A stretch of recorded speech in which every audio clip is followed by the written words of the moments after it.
ভোলায় গরুর গোবর থেকে কেঁচো সার উৎপাদন করে সফল হয়েছেন ওসমান গনি নামের ইঞ্জিনিয়ারিং পাশ করা এক যুবক। ভালো বেতনের চাকরি ছেড়ে কৃষি খাতে সফল হচ্ছেন তিনি।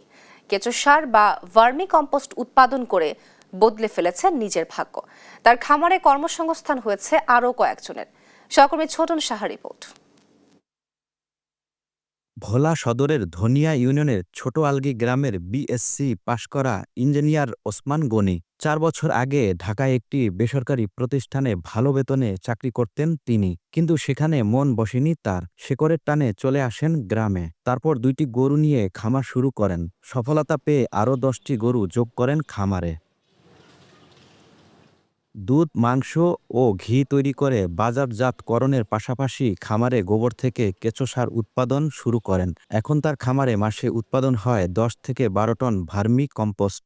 আমি এই সার কেঁচো দ্বারা উৎপাদন করে থাকি। মূলত কেঁচোর যে বীজটা ওইটাই হচ্ছে ভার্মি কম্পোস্ট। আমার বর্তমানে প্রত্যেক মাসে প্রায় 5 থেকে 6 টন সার উৎপাদন হয়। আমার প্রত্যেক মাসে এখন মোটামুটি 60 থেকে 70 হাজার টাকা সার বিক্রি হয়। ইঞ্জিনিয়ার ওসমান গনি শুধু নিজেই স্বাবলম্বী হননি, তার খামারে কাজ করছেন কয়েকজন যুবক। আমি পড়াশোনা করি, তো পড়াশোনার পাশাপাশি চাকরি করার চেষ্টা ছিল, তো ভালো চাকরি না পাওয়ার কারণে তার জন্য কাজ করতেছি দীর্ঘ 1 বছর ধরে। আমার যে বেতন দেয় আমার সংসার চলল, ইনশাল্লাহ থাকে, খুব ইনশাল্লাহ ভালো আছি। যে ঠিক মতন বেতন পাওয়া যায়, বেতন দিয়ে আমার সংসার পোলাইন বাচ্চা হয়ে ব্যাগ আমার চলে। বেতন কোনো সময় বাধাও না, আর মাসে মাস বেতন আমার টাকা দিয়ে দেয়। এ ধরনের উদ্যোগ দেশের অর্থনীতিতে ইতিবাচক প্রভাব ফেলবে বলছে জেলা প্রাণী সম্পদ বিভাগ।